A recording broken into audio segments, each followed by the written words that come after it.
Yeah, play. Brady. Hey, you guys want to make some memories tonight? I'm thinking like 7:30. Riggins. Oh, yeah. Sit, start, polls, live, week 2. All right, we got after it last week. Went after it right away, made some money. What about you? Yeah, I did well on Fanduel. Yeah, well, I did. I had to get a Fanduel. Yeah, so that was nice. Did well on the quarterbacks, I see. Yeah, quarterbacks, we went after it hard. We got you in the right spots if you went with what we were throwing out there. So we can take a look at some of those week 1 results and kind of where we were at with the quarterback position. Taking a look at it, looks like, we had some big plays. Carson Wentz was one of your big guys last week. Yeah. He went off against Washington. That was my best play for sure. And then obviously Carr was a very nice cash play with Crabtree and Cooper. That was a great stack there. There's a stack there with Mariota, Carr. You could stack either way in that game because they both played each other. Both got some good points. Mariota got me some good points on FanDuel because he had the rushing touchdown. Mm-hmm. So that was huge. I think our best take of the whole slate, I guess, for quarterbacks at least, was the Aaron Rodgers over Russell Wilson because Wilson was chalky. Yeah. Rodgers was cheaper. That was a nice contrarian play. And we were all over that just based on the success that Rodgers had against that Seattle defense, the year before. Jared Goff, how about that sleeper GPP pick? That was a nice pick, and then obviously Cooper Kupp with him as well. That was nice, paid off. You know what's crazy about the Derek Carr play is that they had 3 straight chances to Amari Cooper in the goal line that they could not convert on. Almost so he would have had 2 touchdowns. If you would have stacked those 2, you lost out on what? 12 points or what? Yeah, 12 points just right there. That jumps you up probably a whole cash level in points, man. And I got the shades on because I'm ready to throw some shades. Who are you showing? Well, first of all, you got Blue Powell who caught a touchdown pass from Josh McCown. They didn't review it, and then Josh McCown scores a rushing touchdown. That was fine because we had Josh McCown, but that would have been a nice, doubles. We had both of those guys in some lineups. That would have been nice. You had Torrey Smith, Marquise Goodwin, who are low option flyers. They both missed deep balls from their quarterbacks. They should have been touchdowns. They beat their man, and it was a good call. Just didn't pay off because the quarterback couldn't hit them. Can I throw one more shade? Yeah, you can throw as much shade as you want. Okay, I got the shades on. I kind of want to get them off. It's a little dark in here, but people calling the Danny Woodhead the Danny Woodhead role for the Baltimore Ravens offense. He's played 6 snaps for them. How does that make sense? How does he how is Buck Allen going to fill in for the Danny Woodhead role? That doesn't make any sense for me. Buck Allen's been on the team. This is his 3rd year. It would be the Buck Allen role. Yeah, it'd be the Buck Allen role if anything. If he was established or that good. Buck Allen does see an increase in value now, but it's not the Danny Woodhead role. Danny Woodhead is a player that they were making specific plays for.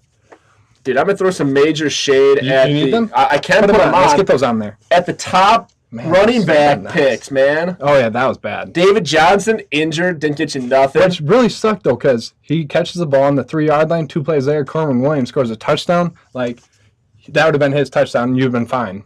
You had Le'Veon Bell was terrible. I mean, if you paid up for a running back last week, it didn't pay off at all. Idea ever.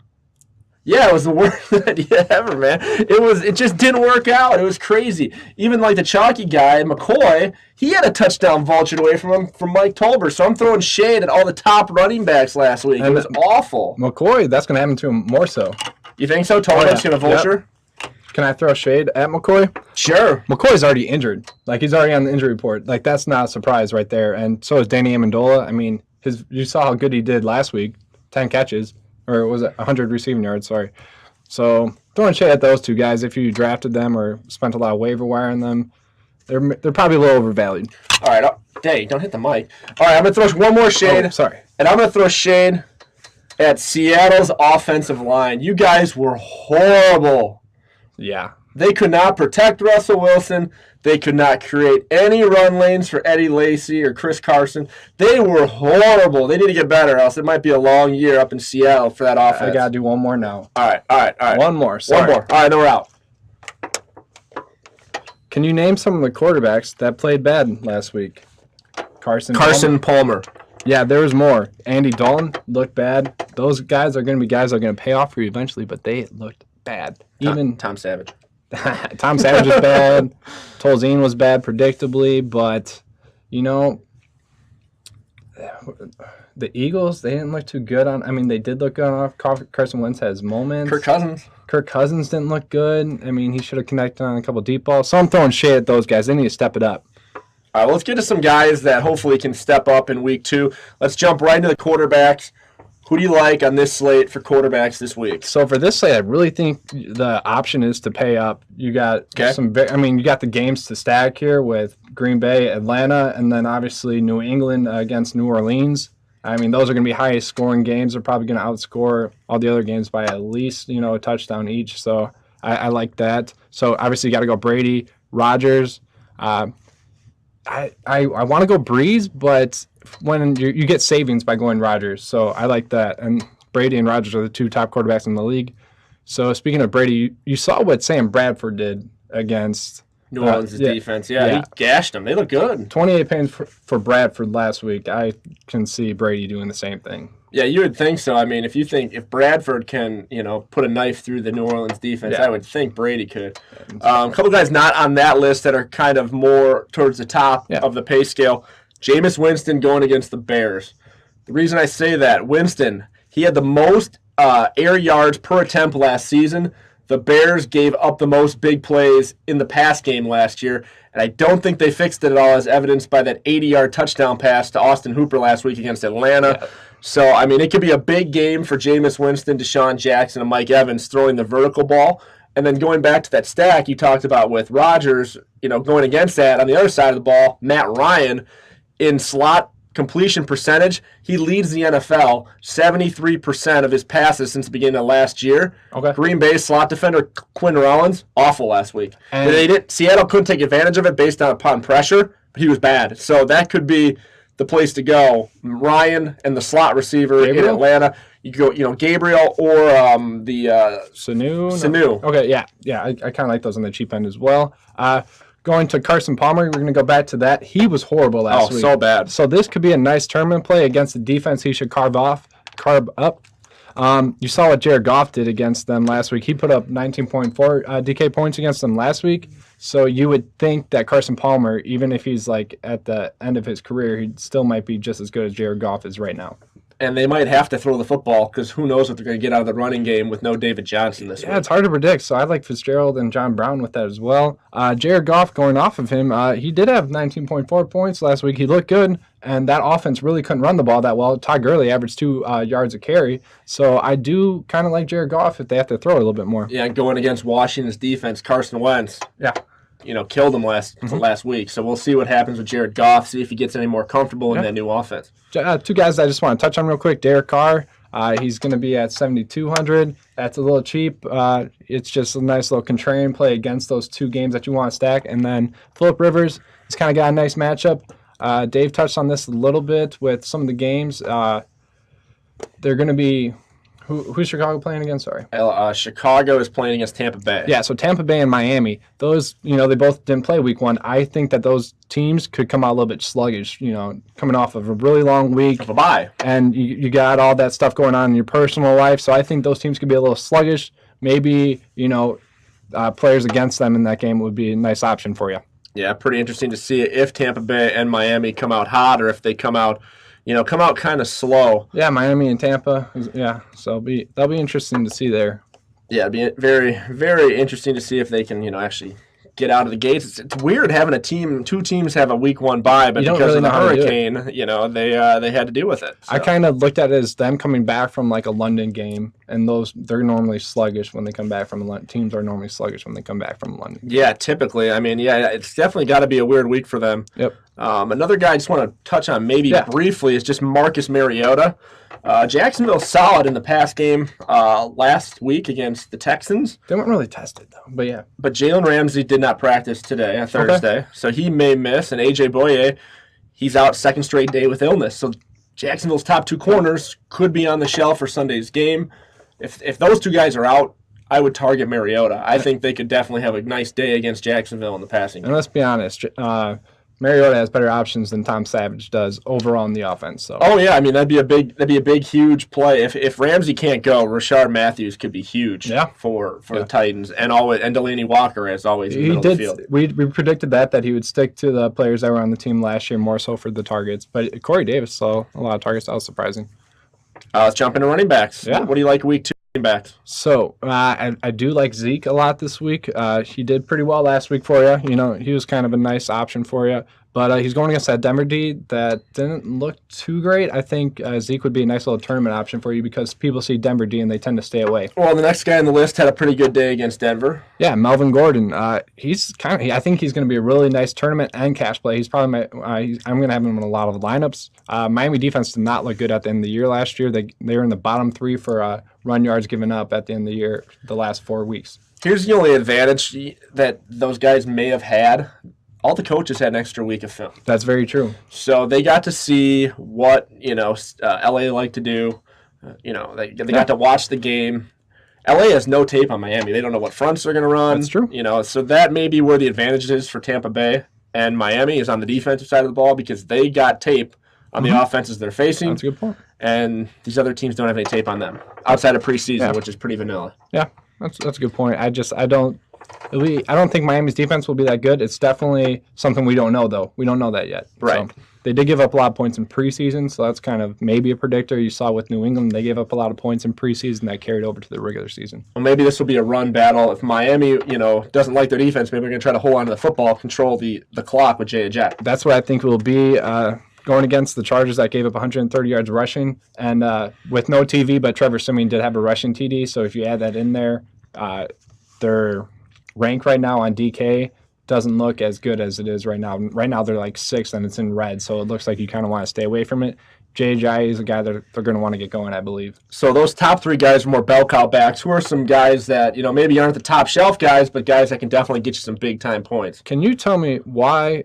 So first of all, Jacquizz Rodgers, his price went down after week 1. He didn't play. I don't know how that happened. But 2, he's going to be the lead back. I don't know how he's under 5K. Yeah, that's crazy value if you put him in there at 4.4 on DraftKings, and then going over to Fanduel, he's at 6.6. That's pretty good pricing. Yeah, so he's going to get the ball a lot. He's going to get at least 15 touches, and at that price, 15 touches at that price, that's a nice value for you. Speaking of that, another nice value would be James White and Alvin Kamara. Those guys both saw a lot of time on the field. There, I think Alvin Kamara was at what? He had half the snaps? I don't know, but I know James White played the most out of any back. It was 50% of the snaps there as well. You got James White and Alvin Kamara going up against each other in a pass-heavy game probably. It's going to be high scoring. I like those guys. So last year the Saints gave up the 3rd most receiving touchdowns to opposing running backs. That fits right into James White's wheelhouse. And last week, White, like you said, he's getting more playing time. Last week he had a career-high 10 rushes. Yeah. So, if he's getting the touches in the backfield rushing the football, he's going to be involved in the passing game because there might not be a more dangerous back in the pass-catching role than James White. And he had the most red zone touches, too, which was surprising. So James White is my mini Homer helmet play. Mini Homer helmet play? Yeah. So, maybe make that a thing. I don't know. We don't have a Badger helmet. Yeah, that's not going to fit on there. Don't put that on there. It's going to fall off. It's going to bang and make a lot of noise. What are you trying to do? I'm sorry. Okay. But yeah, those are the backs. Obviously, I like James White a lot. Cash and tournament option, and Melvin Gordon is a nice cash option as well. So you're going with the all-Wisconsin backfield? Oh, I didn't even realize that. Wow. Is that legal? Can I do that? Apparently. Let's jump to receivers. Let's jump into cash. We'll talk about the cash receiver plays to start off, and then we'll get some GPP plays coming your way. So really for cash, you just want to look at targets and the amount of volume that they get. Mike Evans is definitely a guy that sticks out. You touched on a little bit. Yeah, and with Evans, he's going to get you a solid floor, but the way the Bears give up the deep ball, he might have the ability to go way over the top and get you some huge points. That ceiling's going to be pretty high as well. Yeah, Winston loves him. He's projected at 18.1 points, so that's not too bad for the high-end option. And Keenan Allen, I don't know why his price is low. It seemed kind of crazy. On DraftKings, Fanduel is kind of cheap as well. He saw 10 targets last week. He also had 2 drops, and he's projected at 15.7 points. And going against that Miami defense, I don't think is that good. Can we just talk about the Chargers? They just frustrate me so much. I feel so bad for Melvin Gordon watching them when they play. They're never in the I formation. They never put Derek Watt in front of Melvin Gordon. It's like you're wasting Melvin Gordon. They're 1-7 against games decided by a touchdown. They don't run the football, even though they have a good run game. It's insane. They put the game on Phil Rivers' shoulders, and time and time again, it seems like he fails them. He does, but he doesn't. He fails them in the best way possible, and then just crushes your soul. Right, he gets in a hole, brings him back, and then he throws a back crippling pick. It's not really Philip. It's like they just find new ways to lose. I know. Last week was just another development of that. A block kick is right. It's insane. Like I don't know. I just wish that they would just turn around, give the ball to Melvin Gordon, and see what he can do. Yeah, I agree with that. Yeah. It's frustrating. I think that would help out. But the problem is Rivers operates out of that shotgun, so it's not really – those two guys really don't mesh, Gordon and Rivers. They're not like Ezekiel and Dak. Those guys mesh. Those guys fit.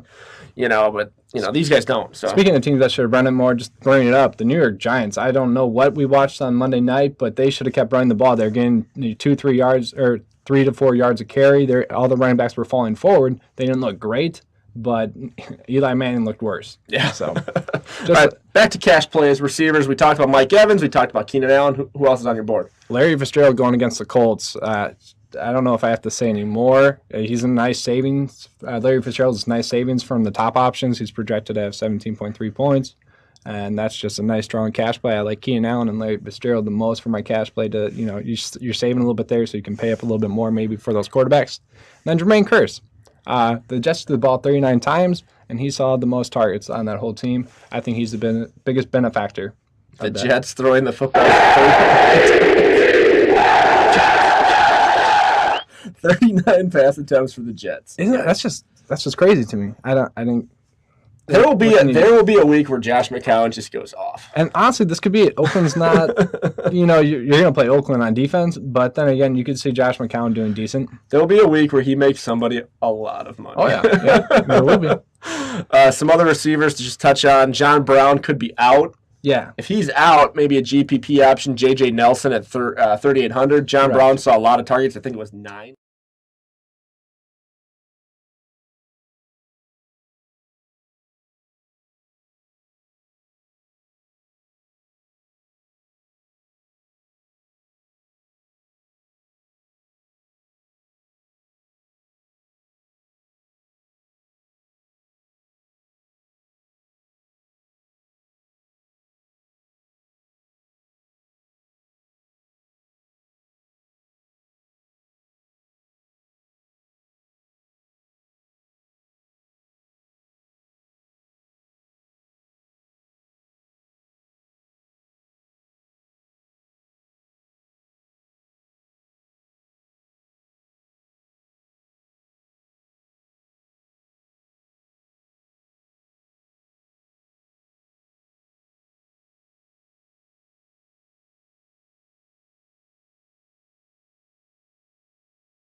Bad call, and it's just a way to save money for you. I think Bellamy this week, for if you really want to, dive deep and actually have some points on your team, he's the option. But yeah, Gentry he could play it. He could get you 15 points if he scores one touchdown. Yeah, it depends on who gets on the field, and I really wonder how the jobs are going to be. Yeah, given out in Chicago. There'll be, there's money to be won there, I think. Yeah, that's a situation you definitely want to keep an eye on, because there's going to be some lower-priced receivers for Chicago all year, and that's the team that's probably going to be trailing in a few football games this year. Yeah, I mean, if you wanted to go the cheapest option possible on that team where you kind of feel comfortable, would be Kendall Wright, but I mean, that'd be more of a cash play, I guess. Yeah, and who knows? I mean, there's nothing to say that Kendall Wright's going to be the guy. Exactly, and a lot of people were pumping up Kendall Wright last week. I didn't really believe it, and you kind of saw that to be true last week. Just some other guys I want to touch on: Corey Davis, Kenny Galladay.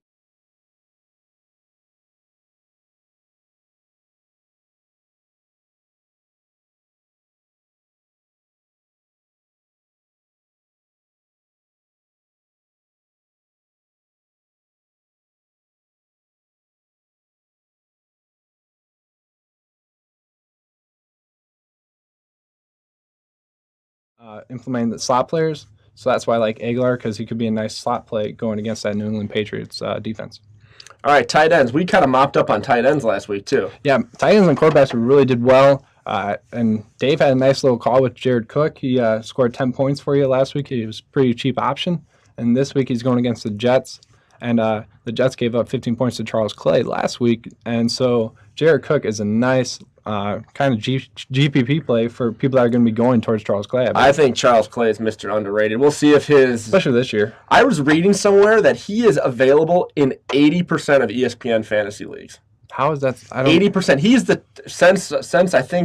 since week 5 of last year, he is a top 3 tight end in fantasy football. Yeah, I mean, there are some tight ends banged up, and he did really well at the end of the year last year, and that's probably PPR, I'm guessing, but still, that's, yeah, I mean, 80% of leagues, he's available. So if you don't have a tight end and you don't like your tight end, go pick up Charles Clay. I mean, I saw Colby Fleener and Hooper go for like $15 for fab budget, and But Hooper, I mean, he really, if you watch that game, he didn't do anything. Yeah, I mean, he caught the 80-yard touchdown. It was a great catch and run, but it was more bad defense from the Bears. Exactly. And then the 40-yard catch, so he had 120 yards on 2 broken plays. Yeah. I mean, that's not every week that's going to happen. That was more bad Chicago defense. And they got a lot of weapons in that offense. Than Atlanta, right. So I'm not sure about the Austin Hooper. Yeah, I like Charles Clay a lot. Just season long in DFS. Until he fails us, we're going to keep playing him probably, or until his price goes up too much.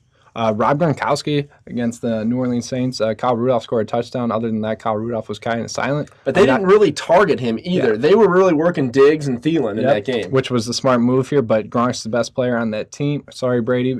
Best receiver. Yeah, the best catching option probably for them. And I just think he scores a touchdown and does well. He is higher priced, and you could go with these lower options here, like Martellus Bennett against the Atlanta Falcons. I think he has just as much opportunity to do well. Well, I mean, in a GPP, that might be the tight end to go. I mean, look at that salary. You get a bunch of salary relief from Martellus Bennett, 3.9 in DraftKings and 5.8 in Fanduel. Sign me up all day for that. Yep. That's pretty cheap. I mean, Charles Clay's at 3.3 still. I mean, the tight ends are just cheap. I mean, I don't know if it's even worth it to pay up for Gronk at 6.9 and 8.1. It's tough to, but if you want to game stack that game, I mean, you kind of got to go. If you're going to stack it, you got to have Gronk. Yeah.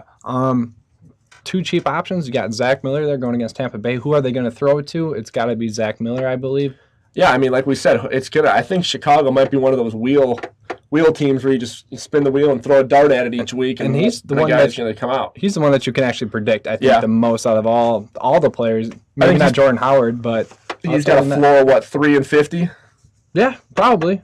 I mean, he's going to see at least 6 targets a week, so that's decent for a tight end. And then Cameron Brate, he's just a guy I want to touch on. Don't forget about him. He's at 3K, so just don't forget about him yet. Where do you want to go next? You want to go stacks or you want to go defense? I mean, should we go defense or stacks? Whatever you want to do, man. Because in my stacks I have some defenses, but we'll go stacks first. Okay. So one of the first stacks, I'm obviously going to touch on the games that we want to go against, the New England Patriots, New Orleans Saints, Falcons, Packers. So I'm going to start off with Brady, White, Cooks, and Gronk, and that could give you 71.5 points. And you can see there's about 29K. That is a lot to spend up for, but these are more, it seems more guaranteed. Oh, that was the wrong. That was the Raiders, but for the Patriots, they're 27K. Yeah, so a little bit cheaper. So you can kind of compare, those 4 players against Oakland's 4 players with Carr, Cooper, Crabtree. That's actually 5 players from Oakland. So you could see Oakland's salary is 2K higher, and they only get you 2 points more if you add their defense in there. Their defense wasn't projected that much points, but surprised me. So I just, that game, the only thing with the Oakland game is that they could be up by so much so early that they start to run the ball. So maybe you just want to go with Lynch alone than rather have that stacking option. The Packers option, it might be a little bit of a homer helmet, but that's a really nice option for you. 25K for 66 points. And I think that's the most predictable way. Would you add Devontae Adams in there, or would you keep it like that? Would you take someone out? I mean, you could go Adams if you wanted to maybe get rid of Bennett or Cobb. I mean, I think if you're going to play Green Bay, I think you got to just stay with Jordy Nelson. I mean, he's going to get the top draw every week from, each defense, but Rodgers and Nelson just seem to have this connection that few in the NFL have. It seems like Nelson's the one guy that Rodgers trusts to run his routes. He's the one guy he throws anticipation routes to. Nelson's definitely the guy he feels most comfortable with. So we saw what Cohen did against the Falcons, I guess. Would you recommend Ty Montgomery in the stack at all? I mean, you could throw Montgomery. We talked about those stats with Montgomery. Ty Montgomery, he had 74 of the 82 snaps last week for Green Bay. Got 19 of the 21 carries. He was all over the field for Green Bay. He might not have put up the numbers, but that Seattle defense, he did put pretty up good. Decent numbers. And for that snap count, he's underpriced for the amount of snaps he had at running back against that defense. And that Falcons defense made Tariq Cohen look like a Pro Bowler last week, and I don't know if that he is. People need to pump their brakes on Cohen a little bit. But we'll see. I mean, Cohen, he in my league, he went for $25 of $100 budget on the waiver wire. And you thought that was a lot for your league. That's 1/4 your budget. We have the same $100 cap. He went for 41. That's insane. It's almost half your budget. And that was a team for the whole year. Yeah, that was a team that didn't even need running backs. So I was surprised by that. I mean, we've seen my team and how it has no running backs. Mm-hmm. I maybe should have put in some more. Yeah. But I was like, I can't put in more than 20. Yeah. I bid at 20, and I was like, this. If I get it, I feel okay. It's a fifth of my budget, but I don't go much higher than that, and I'm glad I did it. And that was a guy that you almost had on your roster. And so I think a couple of our followers might even have him on our roster because we were pumping up a lot. So, I mean, kudos to you if you guys listened and picked him up. I know I had him in one 20-team league. I obviously didn't start him, but that's nice that I have him on my bench. So yeah, definitely. I guess you could – there's a little bear stack that you might be able to do is Conan, Miller, and Kendall Wright. That's $10K. That gives you 31 points. Carson Palmer and Fitzgerald, it's about 12.5K, and then that's about 36 points. And Breeze Ginn, I think Ginn's the guy you want to go with because I believe the Patriots are gonna. They always want to, limit the best player on that offense, and I think the best player is Michael Thomas. So that makes me gravitate towards Ted Ginn and Kobe Fleener. And Ted Ginn, he had a lot of targets last week, and it wasn't just deep balls. They were trying to get him in the slot. They were trying to get him in the seam. Run. Right? Yeah, they were trying to get Ted Ginn involved in that offense. He got you the points you needed last week. It wasn't crazy, but he got you good floor points last week. And that's a really kind of cheap stack for you there. That's projected about 45 points. And Minnesota, that's a good pass defense. Yeah, so they fell off at the end of the year last year, but that was I think mostly due to injuries. But they're back, and I think they're going to be pretty good this year. Since we brought up Minnesota's defense, what do you think about it for a bounce back for Le'Veon Bell? Should you own him in cash plays, or is he more of a tournament option? Well, I've been reading a lot of people have been looking at Roethlisberger. When he plays at home at Heinz Field, he's one of the best fantasy quarterbacks that there are. He is. And, I mean, maybe that's a contrarian stack, is stacking Pittsburgh. That would be. That would be a nice people are saying, he played horrible last week. Bell didn't do anything. Look at the Vikings. They were great. They beat New Orleans. How good is New Orleans? This isn't New Orleans from 2010. This isn't New Orleans from 2007. This New Orleans hasn't been good in a while. I think people forget that. They see Breeze, they see all the numbers. It's a bad football team. It's been a bad football team. They keep expecting more from them too. Yeah, and they just never get there. Mm-hmm. They're not a good football team. No. Sorry, New Orleans. You don't have a good football team. You got a good quarterback. That's about all you have. And Michael Thomas. That's about it. So I'm not real loving them. There's some defenses that I think could shut down some offenses this week. What are your thoughts on defense? So Cardinals going against the Colts. You saw how bad the Colts were last week. I do like the Ravens probably the most. You save a little bit of money here, and they're going against Cleveland, who Cleveland has improved, but they're still got a rookie quarterback going for them. Their offense isn't that high-powered. And then obviously Raiders D going against the Jets. Go ahead. Yeah, I mean, you're going to be targeting the Jets every week. I think a lot of people are. I think maybe the biggest play is going to be the Cardinals versus Indianapolis, just based on how bad Scott Tolzien was. Is there any reports out of Indianapolis who's going to get the call at quarterback? Is it going to be Tolzien again, or is it going to be Brissett? What's going on in Indianapolis? I'm imagining it's going to be Tolzien. They are splitting reps in practice, though. But I'd imagine. I mean, Tolzien wasn't the worst-looking quarterback last week, which is sad. He just didn't have any time. Brissett didn't even look that good either. He had one big play, so they didn't look great, obviously. They both look bad. These are probably the three defenses that are pretty chalk. I think that's going to be a ton of ownership. What are some defenses where you can maybe make up some points where they're not as chalky? So we talked about the Dolphins and the Buccaneers, how they might come off a little sluggish. The Chargers defense looked pretty good. Casey Hayward should have had a pick 6 last week, so I don't mind them for an option, the Chargers defense. And then I always like to do a low-end option for each position, and my low-end option of the week is going to be the Bears, who didn't look that bad against a high-powered Atlanta offense. And they go against Tampa Bay, who has a decent offense, but obviously they're without Doug Martin. They're coming off of that bye week, so I think they could come out sluggish. I could see the Bears maybe not scoring a touchdown, but being a decent option for you that's not going to go negative or get you 0. Well, and Tampa Bay has been prone to turnover football as well. The Bears, they look good against Atlanta for a lot of that game. They just gave up a few big plays in the secondary, which really hurt them. And Atlanta's a good football team, But Tampa Bay's got a good pass attack too. So I mean, if they can play as well as they did against Atlanta, maybe that's a play you could use. Yeah, it's just a low salary option you can do if you want to fit it in there. So we kind of cruise through this one. That's pretty good. Yeah, we want to watch that Thursday night football game. 15 minutes kickoff. Okay. You have any guys in that real quick, just in case anyone's watching? I have Tyler Eifert and Charles Clay. If it wasn't a Thursday night game, I might stick with Tyler Eifert, but I think I'm going to roll with Charles Clay until he fails me, like we said earlier. And then I have Lamar Miller in one league and DeAndre Hopkins in another.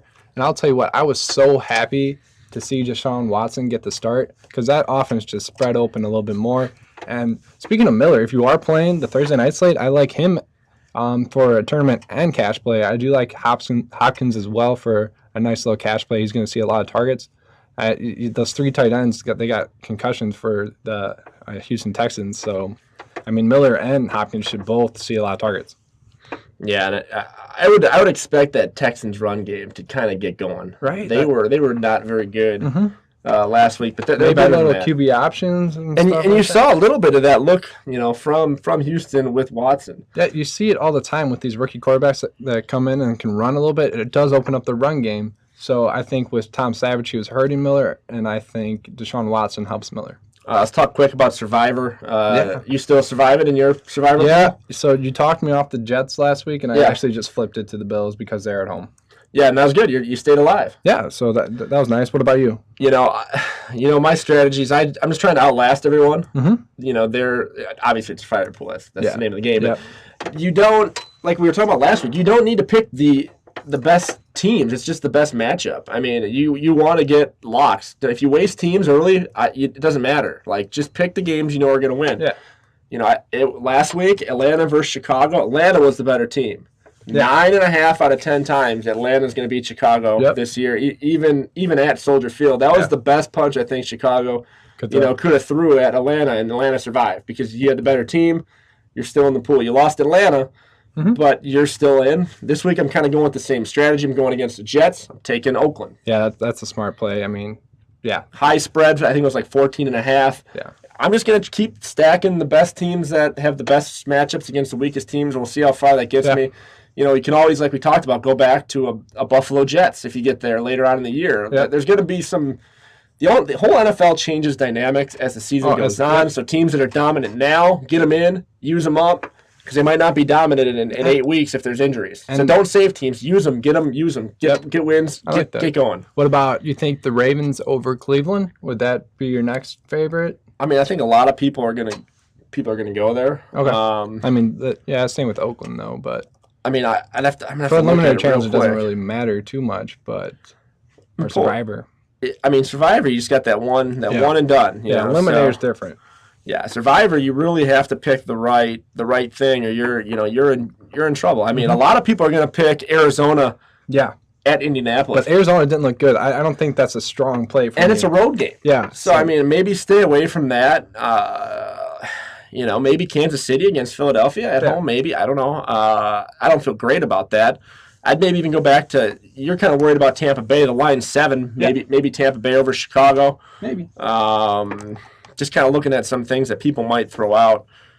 I've heard a lot of people like Seattle against San Francisco. That might be something. Yeah. But really, I think the strongest play is Oakland over the Jets. There's no reason that Oakland should lose a game at home to the New York Jets. Yeah, so. I agree with that. I want to get into I'm going to have a couple cocky plays, and it's going to be mini Homer helmet. I'm going to put on the Homer helmet, actually. So you want to hold the sure. cock? Sorry. Phrasing. Are we not doing phrasing anymore? Okay, well. That's an audio drop we have to add from Archer. Phrasing. Yeah. We're not doing phrasing anymore. So, James White, Melvin Gordon, and I'm kind of a Chargers fan as well. So I'm going to go with Keenan Allen as well. And those are going to be my locked cash plays. Locked cash plays. I like it. Yeah. You better lock it up. You better lock it up. No, you lock it up. You lock it up. Lock it up. Wedding crashers. All right. Yeah, my play, just locking up Oakland. Like Oakland. Oakland D. I'm going to have some shares of Carr. I'm going to have some shares of Cooper. Going to have some shares of Crabtree. I might even stack that again. Is Carr maybe the best cash option or no? You know, He's a little bit cheaper this than the week? top quarterback. This week? Yeah. Yeah, for sure. Okay. Yeah, this week I think so. I mean, Cash option. Yeah. Let's make that clear, not tournament. yeah, I like Derek Carr. I think he's great. So Got to stand. I like it. Let's wrap this up. Yeah. Kickoffs in 10 minutes. Good luck, everybody. Week 2, we'll be back. More audio drops, more picks, more cocky plays. Shooter. You're gonna get Shooter McGavin. Yeah, we're gonna get that going. All right. Yeah. So, all right. Well, Elliot sent us out a drop, and we'll get out of here. Put him on the spot. Put him on the spot. Who's coming with me? I like that. Excellent. All right. We'll see you next week, guys. Thanks.